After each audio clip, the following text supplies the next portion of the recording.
somebody, kagkanamit ko ng simbahan, kina-persecute, kaya galang sabi ka. Tapos may kamihan ko sa iyo, kita niya sa lugar, kaya naman, natubo ang tao. So, una, wala na, serve kung na-serve na. So, una, kung ginapos, kung arat ako, hindi naman, ang simbahan, kinapagpo niya ko na mag-aman.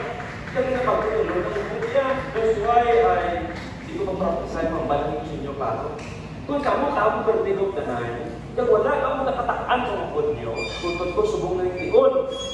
Yaman ba sa ilo na sa iyala? Kamu ang yakot? Wala ko kamakikin, wala na akit, wala. Ang ibang pamilin, kamu din. Mga email, wala pa ko sila. Ibang kasama sa iyo, but the idea is you have to let loose. You have to know people. The church is people. That's why napunta isang simbahan na wala kang kilalanay. That's why namin ang simbahan na dako. Pero wala kang kilalanay dako, ang simbahan na puno sila. Sino ka? Nakapala yan. Hindi, dalay sa church. Dalay ka, taga-dalay mo ng gali. At least, kilalanay ka. To take time to know people. That's why minsan hindi madali puli. Pangamusta na ikakilala. Diba, siguro hindi nakalagdag, nakamusta ko sa likod, wala kang hindi na pangalan. You understand what I mean? We become alien. Kapag ako yung padasan sa alien, yung ano,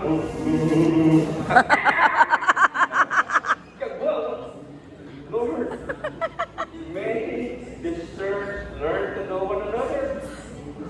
But about to learn one another, the church knows the weakness of each other, the strength of each other. That is why wala ang pinauya, magambal sa uya, kung mantanang isapay ka ng yaon.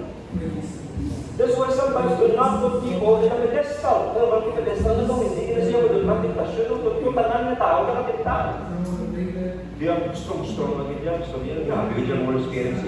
Pista sa David, kung sundan ko ang tao, tutumbay ang ganti. Babae, tumbawan sa, di ba? Just when the church should know. So, hindi naman din ang asawa ko.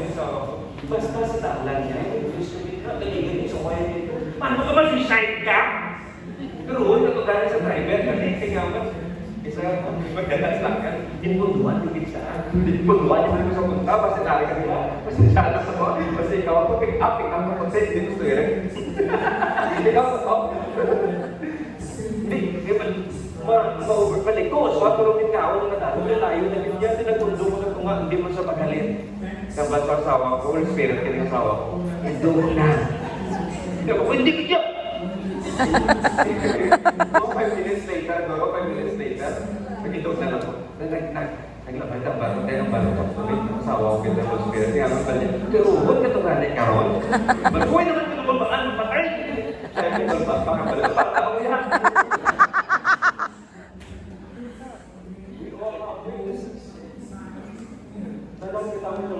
Ako lang, magulat ka.